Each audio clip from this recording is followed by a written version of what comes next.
3 शब्द बोलणार आहे ते तुम्ही शांत चित्ताने ऐकावे. माता रमाई यांचा जन्म 7 फेब्रुवारी 1898 साली झाला आणि त्यांचा मृत्यू 27 मे 1935 या रोजी झाला. या भारतरत्न डॉक्टर बाबासाहेब आंबेडकर यांच्या पहिल्या पत्नी होत्या आणि किती दूर त्या मूर्तीच्या होत्या. अत्यंत गरिबी जीवन जगूनही त्यांनी बाबासाहेबांच्या उंच शिक्षणासाठी आणि सामाजिक कार्यासाठी आयुष्यभर अपार कष्ट केले हो.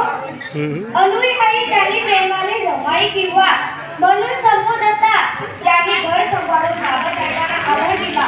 किती सवय होते ना रमाई.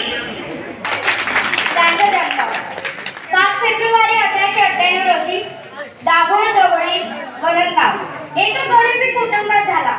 त्यांचे वडील भिक्खू धुत्रे व आई रुक्मिणी होते. त्यांचं लग्न झालेलं 1906 मध्ये वयाच्या अवघ्या 8व्या वर्षी त्यांचा विवाह झाला. त्यांचा विवाह डॉक्टर बाबासाहेब आंबेडकर यांच्याशी झाला. त्या मृत्यू जीवन हे मी तुम्हाला सांगतो. बाबासाहेबांच्या शिक्षणासाठी त्यांनी प्रचंड कष्ट केले. हाल अपेक्षा सोसल्या. गरिबीमुळे मुलांना योग्य उपचार न मिळाल्याने रमाई आपल्या मुलांचे मृत्यूही पाहावे लागले. त्यांना त्यांच्या मुलांचे पण मृत्यू पाहावे लागले. आता अंधारस्तव बाबासाहेब परदेशात शिकत असताना त्यांनी घर सांभाळले. 21 होते पण घर सांभाळले व कठीण काळात गरिबीपणा उभे राहून संकटासमोर गेल्या.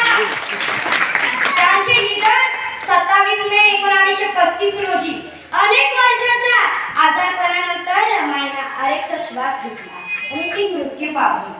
त्यांचे